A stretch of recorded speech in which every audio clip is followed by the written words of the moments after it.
Okay, so let's Luckily, start today's topic. Let's start today's topic, motor car perquisite. If motor car is provided by employer to employee, it will be perquisite in the hand of specified employee only. However, the use of any vehicle provided by a company or an employer for journey by the sea from his residence to his office or other place of work or such office from मतलब वापस shall not be regarded as benefit shall not be regarded as benefit given to provided at cost or concessional rate. Explanation section 17(2)(3). ये वो क्या लिख रखा है कि जैसे अगर वो रेजिडेंस मतलब ऑफिशियल पर्पस के लिए हो गया सारा अमाउंट, ऑफिशियल के लिए अगर किसी से प्लेस्ड मतलब वो आने जाने के लिए हो गया तो वो सारा एग्जाम्प्ट होता है, मतलब कोई परक्विजिटी नहीं होता, एक तो वो बता दिया इसने. But if motor car is owned by employee and used by him or member of his family wholly personally and for which employer reimburses the running and maintaining it will be a perquisite. ये हम आगे पढ़ेंगे कैसे charging होती है. Value of perquisite by way of employer determined in the following manner. Okay, so let's discuss what is the following manner. हाँ, so let's see what is first circumstances. What are the circumstances when the motor car is owned or hired by employer and is used wholly and exclusively for the official duties. Officially हो रही है तो matter नहीं करता engine कितने का है क्या है, सारा का सारा एग्जाम्प्ट हो जाएगा. लेकिन इसके नीचे एक नोट लिख रखा है, तो नोट में वो क्या आता है कि वो सारे डॉक्यूमेंट मेंटेन करके रखने होते हैं प्रॉपर, मतलब ये ऑफिशियल वाला हुआ है नोट्स ये रहा. वेयर ये तो नहीं, नोट नंबर 2 क्या document to be maintained where the employer or the employee claims that the motor car is used exclusively for the purpose of क्या है official duty के लिए. the actual and running charges maintenance owned by employer for is more than the amount deductible. ठीक है, he may claim a higher amount attributable for to such official use and value of such perquisite in such a case shall be actual amount of the charges net met or reimbursed by the employer as reduced by higher amount attributable to official provided. ठीक है, employer has, अब देखो ये क्या लिख रखा है, ये वैसे करना होता है क्या, employer has maintain complete details of employer journey, कि एम्प्लॉयर ने कहाँ जर्नी की फॉर द ऑफिशियल पर्पस. ये जैसे ना, जैसे हम ऑडिट में भी हम ये चीज चेक करते हैं ना, जैसे तो कोई बार पहले पूरा कराता हूँ फिर बताता हूँ. For the date of journey, destination क्या हुई, मतलब अमाउंट, अरे अब मतलब कहाँ हुई. ठीक है, फिर क्या रखा है, employer gives a certificate to the effect that the expenditure was incurred wholly and exclusively for the performance of official duties. जैसे अब इसकी बात करें, जैसे हम ऑडिट कर रहे होते हैं तो वहाँ पे भी जैसे मान लो जैसे कोई गोल्फ या फिर कोई स्पोर्ट्स का वो स्पोर्टिंग कोई वो है कंपनी, अब वो जैसे वो टूर्नामेंट वगैरह मतलब कोई अरेंज करवाती है, तो मतलब एक जगह से दूसरे जगह का मतलब जो प्लेयर्स का ट्रांसपोर्टेशन होती है वो कंपनी बियर करेगी. मान लो जैसे अगर कोई, मैं एग्जाम्पल लूँ, जैसे ये मुंबई है तो मैंने जैसे ये दिल्ली है, तो जैसे कोई मुंबई की, जैसे मुंबई की कंपनी है कोई, अब जैसे उसका कोई इवेंट है वो यहाँ पे है दिल्ली के अंदर, तो वो एम्प्लॉय जो उनके प्लेयर्स होंगे उनको यहाँ पे भेजेगी, तो उसका जो खर्चा है मतलब अगर मान ले वो एम्प्लॉयज है उनके, तो उस केस की बात करें अपन, तो उस केस में जो भी होंगे वो क्या कहते हैं एक्सपेंसेस, क्या कौन कंपनी बियर करेगी, एम्प्लॉयर बियर करेगा अपने. तो उस केस में क्या बात कर रखे हैं कि जैसे जो भी ये डिटेल्स मतलब वो होंगी ना, कि जैसे वो यहाँ तक गया, जो मतलब जैसे क्या है, परक्विजिट हमेशा तभी रखना कि जैसे एम्प्लॉयर ने क्या है पहले वो जा चुका है मतलब अपने खुद की कॉस्ट पे, और बाद में उसे क्या रीइंबर्समेंट मिलेगी उस चीज की, तभी परक्विजिट होगा, वरना वो अलावेंस के केस में आ जाएगा. और अलावेंस भी वही हो जाएगा कि वो ट्रैवलिंग में आ जाएगा तो वो एग्जाम्प्ट हो जाएगा, वरना वो जितना ऑफिशियल होगा. तो इस केस में क्या होता है कि जैसे हम ऑडिट करते हैं तो वो उन्हें ना एक जो एम्प्लॉय होता है कि जैसे उसने जो टिकट वो की होगी या फिर जहाँ से गया है, जैसे अगर कोई टैक्सी या कैब में ओला उबर वाला जैसे वो बुक करके गया है उसकी रिसीट वगैरह आती है, तो उसे वो एम्प्लॉयर को सेंड करनी होती है अपनी. और जो एम्प्लॉयर होता है फिर वो उसे कंबाइन करता है, फिर जैसे फिर टोटलिंग वगैरह देखता है कि प्रॉपर है, मतलब है ऑफिशियली मतलब प्रॉपर यूज हुआ है कि नहीं हुआ, तो उसे लास्ट में फिर टोटल वगैरह करके फिर वो एक इशू उनकी ना एक सर्टिफिकेट वगैरह होता है, डिपेंड करता है ऑर्गेनाइजेशन की उनका कैसा होता है. उनका एक सर्टिफिकेट होता है कि इसका इतना, जैसे होटल चार्जेस इतने हुए, वैसे होटल की मैं अदर चार्जेस भी बता रहा हूँ. इस केस में वैसे होटल चार्जेस वगैरह उनका आएगा ट्रैवलिंग से रिलेटेड जर्नी का. तो उस केस में जैसे होटल के हो गए, जैसे स्टे करने के, जर्नी जैसे एयर से ट्रैवल किया तो उसका आ जाएगा, मोटर कार से मतलब जो भी ट्रैवल किया उसकी जर्नी डिटेल्स वगैरह होती है, तो हमें वो चेक करना होता है कि प्रॉपर है कि नहीं है ऑडिटर को, तो एक तो. और यही उसे टैक्स में मतलब यही हो गया कि उन्हें जो मेंटेन एम्प्लॉय को एम्प्लॉयर को भेजना होता है, लेकिन मेंटेन होता है वो किसको करना होता है, एम्प्लॉयर को मेंटेन करना होता है. जैसे एम्प्लॉय मैंने तुम्हें भेज दिया, लेकिन तुम्हें उसको वो मेंटेन करके रखना होगा उसकी डिटेल्स को. और वही नीचे हो गया कि उसे जो भी उस ऑफिशियल के लिए वो सारा मतलब क्या हो जाएगा, मतलब उसके मतलब उसे हम सर्टिफिकेट वगैरह प्रोवाइड कर देंगे उस चीज़ का हम। तो एक तो ये हो गया नोट नंबर। चलो अब ये ऑफिशियल के लिए पूरा एग्जाम होता है। नीचे नोट टू हमने रेफर कर लिया कि उसे डॉक्यूमेंट, तुम अपने आंसर में भी ऐसे लिख सकते हो। फर्स्टली दिस इज क्या है, note of perquisites provided documents specified of journey of documents related to journey are to be maintain. तुम ये लिख सकते हो उसमें लास्ट में नोट में अपना कि एग्जाम लिख दिया ऊपर, नीचे उसमें लिख दिया कि note of perquisite provided certain documents of related to journey journey details have to be provided by maintained by employer. मतलब वो लिख देना बस, वो इतना सेटिस्फाई हो जाएगा इसमें। अब आगे is exclusively for the private purpose, मतलब सारा क्या होली प्राइवेट पर्पस या पर्सनल के लिए है, या फिर उसके मेंबर्स, मतलब और उसने बाद में क्या रीइंबर्समेंट मिल गई उसकी, क्या देखो बाद में रीइंबर्समेंट मिली है, देखो ये ध्यान रखना। मतलब मीट हुआ उसके बाद क्या रीइंबर्समेंट मिल गई, तो उसके इसमें क्या होगा, actual amount of expenditure incurred by employer on the running maintenance, ठीक है, during the relevant previous year remuneration if any paid by the employer to the chauffeur increase by normal wear and tear, ठीक है, reduced by the for such wear and, ठीक है। तो अब इस case में क्या बात कर रहे हैं कि एक तो देखो कि उसे जो मतलब जो एक्चुअल हायर मतलब जो मेंटेनेंस चार्जेस होंगे, एक तो वो हम परक्विजिट में ले लेंगे। अब आगे क्या लिख रखा है, if any paid by the remuneration, मतलब उसमें बात की जा रही है कि मतलब उसने कोई शेफ, मतलब जो शेफर होता है जिससे वो ड्राइवर हो गया, अगर वो भी उसे प्रोवाइड किया जा रहा है तो उस केस में क्या होता है कि उस केस में क्या लेते हैं कि जैसे जो उसकी ड्राइवर की सैलरी होगी एक्चुअल, हम वो भी कंसीडर कर लेंगे। अब मान लो जो रेम्यूनरेशन के आगे जो जो रेम्यूनरेशन पे की है शेफर को, तो हम उसे वो भी अमाउंट में ले लेंगे। एक तो क्या ले लेंगे, एक्चुअल ये वाले मेंटेनेंस चार्जेस ले लेंगे, ड्राइवर सैलरी ले लेंगे शेफर के अगर कोई किया गया है, क्या ले लेंगे, normal wear and tear of motor car reduce by any amount charge, मतलब एक तो नॉर्मल वियर एंड टेयर के ले लेंगे, मतलब नीचे पढ़ते हैं उसमें नीचे एक वो नोट दे रखा है उसके बारे में भी। और अगर कोई एम्प्लॉय से हमने अमाउंट चार्ज कर लिया है, क्या लिख रखा है, रिड्यूस्ड, कि अगर हमने कोई चार्ज कर लिया एम्प्लॉय से तो उसको माइनस कर लेंगे यहाँ से। तो ये हो गया। अब इससे नीचे एक पढ़ते हैं नोट इसका, correction meaning of normal wear and tear of motor car for computing perquisite value of motor car. Normal wear and tear shall be 10% per annum of the actual cost। actual cost लेनी है तुम्हें, ये ध्यान रख के चलना। एक ये लिख लेना, मतलब क्या क्या लेंगे हम उस केस में, एक तो हायर चार्जेस प्लस शेफर की सैलरी और प्लस 10% ऑफ एक्चुअल कॉस्ट, अगर कोई मतलब है तो मतलब, और माइनस कर देंगे अगर if any amount incurred by the employee, मतलब अगर कोई मतलब उसने रिकवर कर दिया, मतलब आपने पे कर दिया तो वो हो जाएगा। और अगर क्यूबिक कैपेसिटी मतलब ज़्यादा है तो उस केस में भी सेम ही ट्रीटमेंट है। वो तो नीचे अगर दूसरे केस में आता है कि क्या फर्दर ट्रीटमेंट करेंगे, तो इन दोनों में तो सेम है ये कि अगर एक्सक्लूसिवली प्राइवेट पर्पस है या फिर गवर्नमेंट पर मतलब वो ऑफिशियल पर्पस। ये हो गया। अब आगे है इस partly in the performance of duties and partly for मतलब पार्टली ऑफिशियल पार्टली मतलब प्राइवेट पर्पस है। तो उस केस में हम क्या करेंगे कि क्या एक्सपेंसेस जो मेंटेनेंस है वो अब कौन बियर कर रहा है, अगर वो क्या रिइम्बर्स बाय एम्प्लॉयर हो रहे हैं,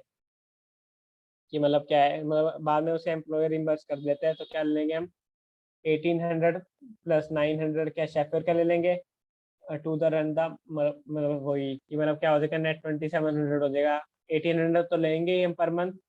और वो भी कब लेंगे अगर क्यूबिक कैपेसिटी 1.6 से कम है, मतलब डर नॉट एक्सीड 1.6, मतलब 1.6 वाला भी अमाउंट किस में आ जाएगा कि इस वाली कैटेगरी में,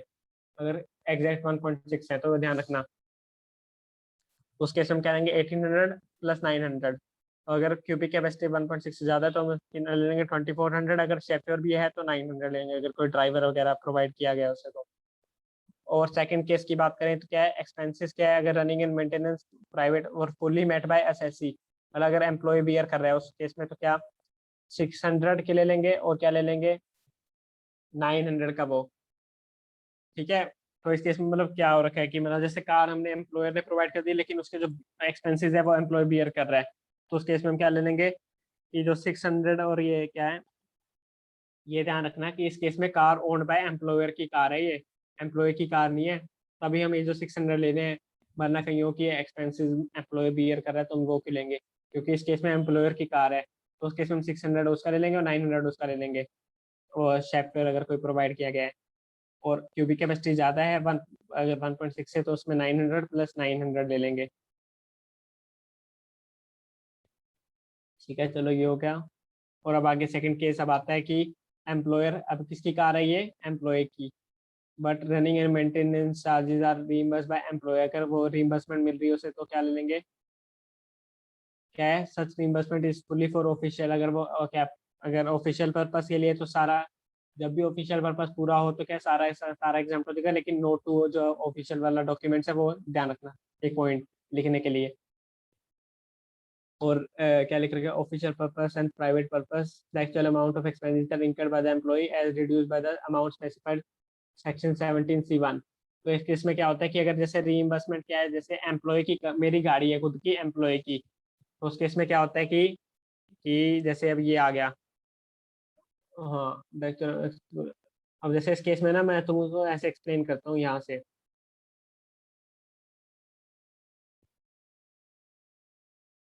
हम्म,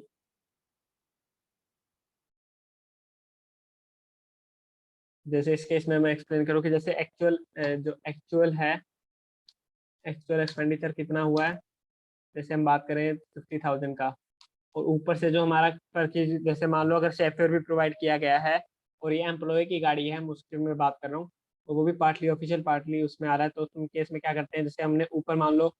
अगर ये 1.6 से कम में या उससे वो वाली है, तो उस केस में क्या ले लेंगे, 1800 प्लस 900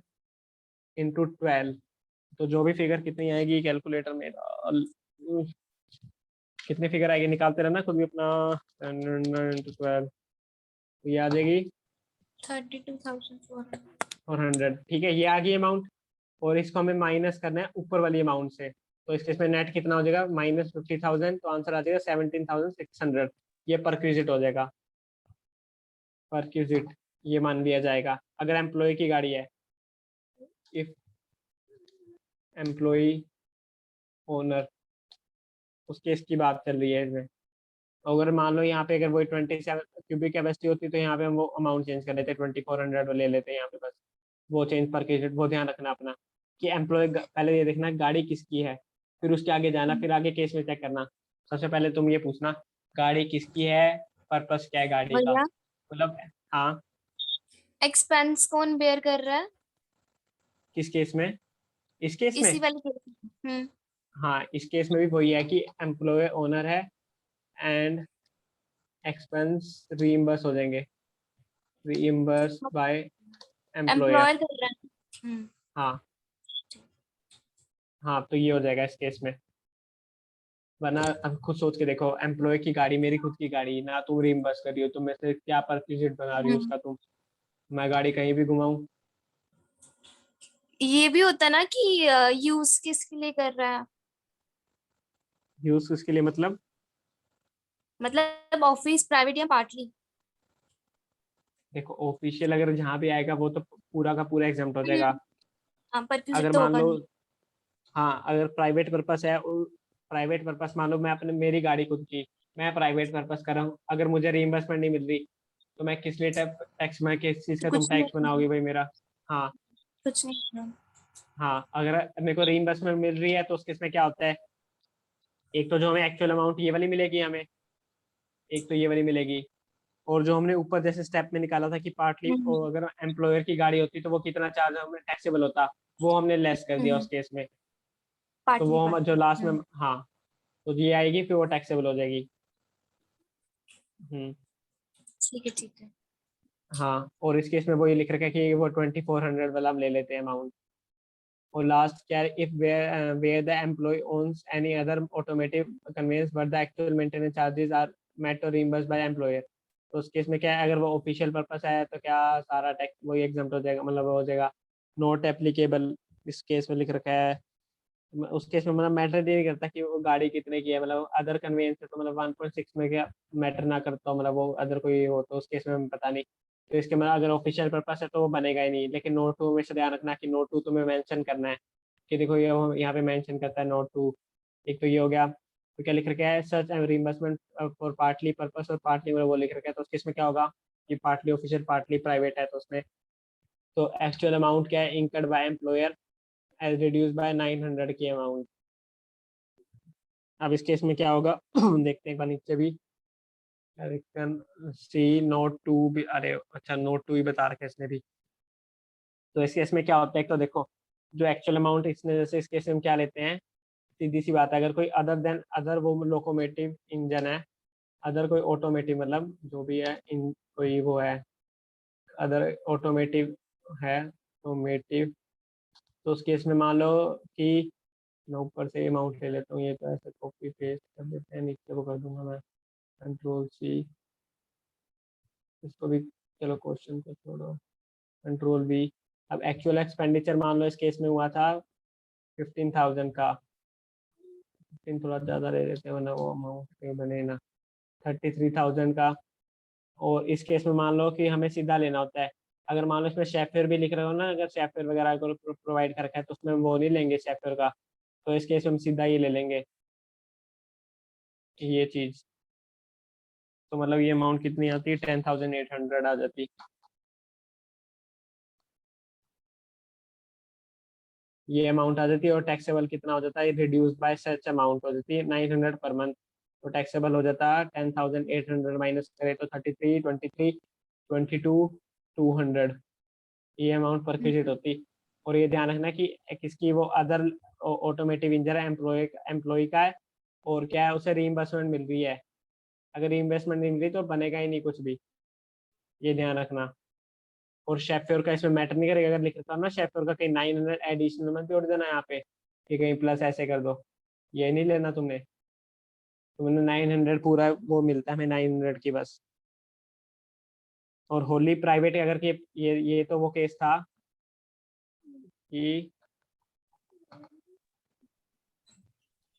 पार्टली ऑफिशियल एंड, और क्या पार्टली प्राइवेट पर्पस है, प्राइवेट पर्पस की उस केस के लिए है। लेकिन अगर क्या लिख रखा हो इस केस इफ होली प्राइवेट है तो उस केस में क्या लेंगे हम, कि जैसे जो ऊपर वाला केस कंटिन्यू करे तो हम एक्चुअल एक्सपेंडिचर कितना इंकर हुआ है 33,000, तो ये ले लेंगे एक तो। और जितनी अमाउंट मतलब रिकवर हो जाएगी उसे, मान लो जैसे एम्प्लॉय से मतलब जितनी भी अमाउंट रिकवर्ड हो जाएगी उस केस में, मान लो 10,000 हो गई तो रिकवर, वो सीधा हम लेस कर देंगे उस केस में, जितनी भी रिकवर्ड हो जाएगी तो 23,000 रिक्विजिट से बन जाएगा उस केस में। अमाउंट बोला अगर जिसने मतलब एम्प्लॉय ने अगर चार्ज कर लिया हमसे अमाउंट, एम्प्लॉयर ने, जैसे एम्प्लॉय ने अमाउंट 10,000 पे कर दी उसे, तो उस केस की बात चल रही है ये, कि एक्सपेंसेस बाय एम्प्लॉयर है ना ये, क्योंकि रीइंबर्समेंट एम्प्लॉयर देगा, और उसने मान लो एम्प्लॉयर ने एम्प्लॉय से अमाउंट चार्ज कर ली तो उस केस में ये वो हो जाएगा 900। ये हो गया, ये भी चलो हमारा मोटर कार भी कंप्लीट हो गया। अभी भी 5 मिनट पड़े हैं, एक ये छोटा सा और ये भी कर लेते हैं, पर भी कैरेक्टर का डोमेस्टिक सर्वेंट अगर कोई प्रोवाइड किए जा रहे हैं, if servants are engage by the employee paid reimbursed by employee for the wages of such servant, it will be perquisites in the hand of all employees, okay, but if domestic servants are engaged by employer and if servants are engaged by employer and paid or reimbursed the employee for the wages of such, it will be perquisites। एक तो ये होगा कि जैसे engage bye किसने किया, employ ने engage किया मतलब, और एम्प्लॉयर पे कर रहा है उसे, तो वो सबके केस में आ जाएगा। बट इफ सर आर अगर उसने मतलब उस केस में है कि अगर एम्प्लॉयर ने बुलाए हैं उसे, डोमेस्टिक सर्वेंट्स हैं वो प्रोवाइड करा है, तो परक्विजिट्स किस में हो गए, स्पेसिफाइड एम्प्लॉयज के। और स्पेसिफाइड वो 3 होते हैं ना, डायरेक्टर, सब्सटेंशियल ओनर, बस लीगल ओनरशिप वाला केस था जो मैं किया था, और एक 50,000 वाली सैलरी एक्सीड करनी चाहिए उसकी, तो वो वाले स्पेसिफाइड एम्प्लॉयज आ जाएंगे। अब क्या आएगा, the value of benefit to the employee और any member of his house resulting from provision employer, ठीक है, रिगार्ड मैंने shall be actual cost to the employer, और actual cost in such case shall be total amount of salary paid। मतलब एक तो क्या होगा कि value of benefit to an employee, हम जो ऊपर अमाउंट लेंगे उसमें क्या लेंगे, एक्चुअल कॉस्ट जितनी एम्प्लॉयर बियर करेगा, कि दोनों केस में क्या एम्प्लॉयर, देखो ऊपर में भी एम्प्लॉयर पे कर रहा है, नीचे भी एम्प्लॉयर, क्योंकि परक्विजिट्स बनता ही तभी है जब एम्प्लॉयर अमाउंट पे करेगा बाद में उसे, या बाद में या मतलब वो डायरेक्टली खुद ही पे कर रहा हो तो एक्चुअल कॉस्ट लेंगे जितने उसे इंकर की। और एक्चुअल कॉस्ट में क्या होता है, सैलरी पेड और payable by on is behalf reduced by, अगर एम्प्लॉय से क्या, एक तो अगर एक्चुअल कॉस्ट मान लो, इस केस में हम बात करें